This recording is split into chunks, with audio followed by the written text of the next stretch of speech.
Πάμε να πούμε μια τραγουδάρα του Νίκου του Βέρτη που άκουσα τώρα.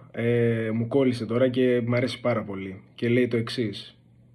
Άλλαξαν τα πράγματα κι οι εποχές, τίποτα δεν είναι, μου λες όπως χθες. Κι είπα εντάξει να σε καλά, κι εγώ ας πονάω διπλά.